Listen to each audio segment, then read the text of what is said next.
DC1 DC2 দুটাতেই back. এমনভাবে ছাত্ররা exam দিয়েছে ব্যাক লাগার কোনো প্রশ্নই আসে না। আমাদের এক স্টুডেন্ট 50 মার্কের এক্সাম, হে শুধু আনসার করেছে 25-এর, হে কিভাবে 43 পায়?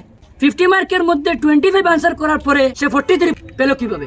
স্নাতক কোর্সে অতিরিক্ত ফিস বৃদ্ধির প্রতিবাদে কাটিগড়া সার্কেল অফিসের ধর্ণা RSUI এর। শিক্ষামন্ত্রীর উদ্দেশ্যে স্মারকপত্র। আসাম ইউনিভার্সিটির অধীন কলেজগুলোতে স্নাতক কোর্সে অতিরিক্ত ফিস বৃদ্ধির প্রতিবাদে বৃহস্পতিবার সকাল থেকে সার্কেল অফিসে ধর্ণা কার্যসূচি পালন করল ছাত্র সংগঠন RSUI। এদিন RSUI এর ব্যানারে বিভিন্ন কলেজের পড়ুয়ারা তাদের ন্যায্য দাবি পূরণ না হওয়া পর্যন্ত সার্কেল অফিসে ধর্ণা কর্মসূচি অব্যাহত থাকবে বলে সাফ জানান। সকাল 11টায় কাটিগড়ার চৌরকি বাজার থেকে মিছিল করে ফিস বৃদ্ধির প্রতিবাদে সরকারের বিরুদ্ধে বিভিন্ন স্লোগানে আকাশ বাতাস মুখরিত করে ছাত্রছাত্রীরা পৌঁছেন সার্কেল অফিসে। তাদের ন্যায্য দাবি পূরণ না হলে প্রতিবাদ ভারতব্যাপী অব্যাহত থাকার হুঁশিয়ারি দেন ক্ষুব্ধ ছাত্রছাত্রীরা। তারা সংবাদ মাধ্যমের কাছে ক্ষোভ ব্যক্ত করে বলেন, 80% দিনমজুর পরিবারের ছেলে মেয়েরা কলেজে পড়াশোনা করছে।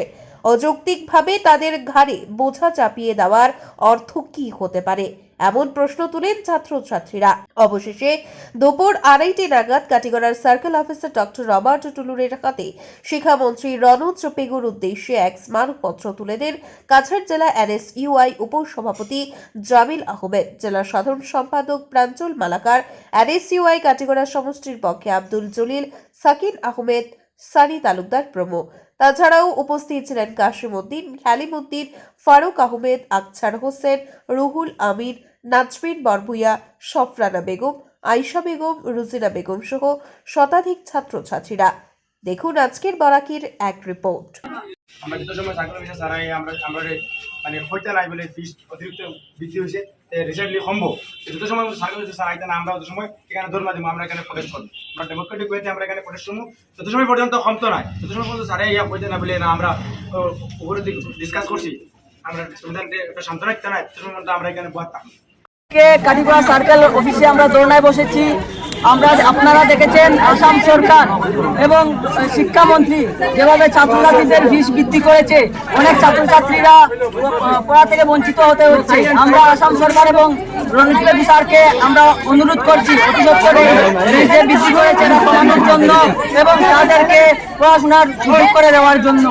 বিগত কয়েকদিন থেকে লাগাতার প্রটেস্ট করছি, লাগাতার ধর্ণা দিচ্ছি এবং এই ধর্ণার মূল কারণ হলো আগে যেটা ফিস ছিল 4000, এখন সেটা বেড়ে 7180 হয়েছে। মানে মোটামুটি অ্যাডমিশন নিতে তোমার 8000 টাকা লাগবে। আমাদের আসাম রাজ্যে বেশিরভাগ ল মিডল ক্লাস ফ্যামিলি স্টুডেন্ট পড়াশোনা করছে। এই পড়াশোনা করতে অনেক কষ্টকর হবে। এই 8000 টাকা একসাথে কিভাবে একজন গার্জেন ম্যানেজ করে দিবে? সবাই তো পড়াশোনা করতে চাইছে। তাই আমরা আসাম সরকারের চিফ মিনিস্টার এবং এডুকেশন মিনিস্টারকে অনুরোধ করছি আগের যে ফিস ছিল সেটি নেওয়ার জন্য।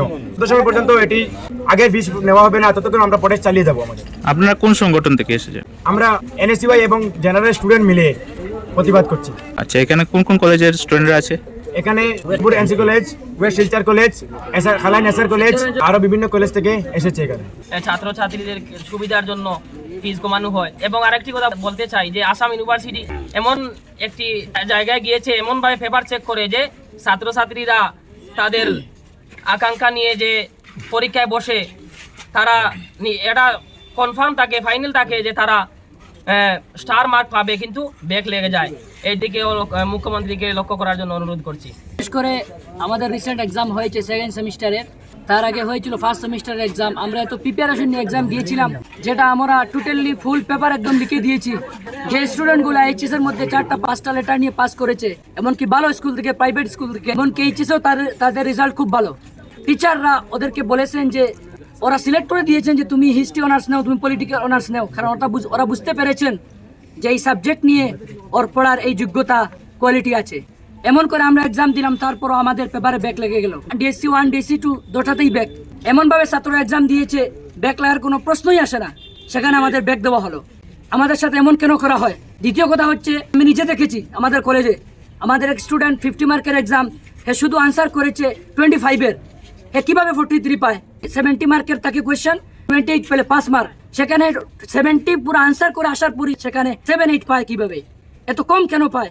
আবার 50 মার্কের মধ্যে 25 আনসার করার পরে সে 43 পেল কিভাবে? আমার মনে হচ্ছে 100% আসাম ইউনিভার্সিটি ভালো করে পেপার চেক করা হন না। আসাম ইউনিভার্সিটি আমি বলতে চাই একটা কথা, যে ম্যাক্সিমাম স্টুডেন্ট সে তার 6টা সাবজেক্টের মধ্যে সবই পাস করছে, একটা সাবজেক্ট শুধু আধা মার্কের জন্য তাকে ব্যাক লাগিয়ে দিচ্ছে। এটা আসাম ইউনিভার্সিটি কি বুঝাতে চায় যে আমি বলবো যে এটা আসাম ইউনিভার্সিটি রেভিনিউ বাড়ানোর জন্য একটা স্টুডেন্টকে ব্যাক লাগিয়েছে। আমি বলবো এই স্টুডেন্টের ফুল কনফিডেন্স সে পাস করবে। এই হাফ মার্কের জন্য কি সে সব আনসার না লিখছে, সব লিখছে। আমি বলবো যে ইচ্ছা করে আসাম ইউনিভার্সিটি স্টুডেন্টকে ভালো ফ্রি অ্যাডমিশন নেওয়ার জন্য বঞ্চিত করেছে। আমি আসাম ইউনিভার্সিটি দায়ী করতে চাই সম্পূর্ণ। আর এদের মধ্যে আসাম সরকারের হাত আছে। শুধু আমাদের দরিদ্র ছেলেগুলো আছে, মেয়েগুলো আছে, এগুলো পড়াশোনা কি তাদের কি অধিকার নেই? আজকের দিনে একজন বাবা মা তার মাসিক ইনকাম আছে 7,000 টাকা, সে কি 7,500 টাকা পাবে? কোথা থেকে পাবে? তার যদি 7,000 টাকার উপরে তার ইনকাম থাকতো তাহলে সে কি সরকারি স্কুলে, গভর্নমেন্ট স্কুলে, কলেজে পড়াশোনা করতো, তাকে তো ভালো ভালো ইউনিভার্সিটি পড়াতো।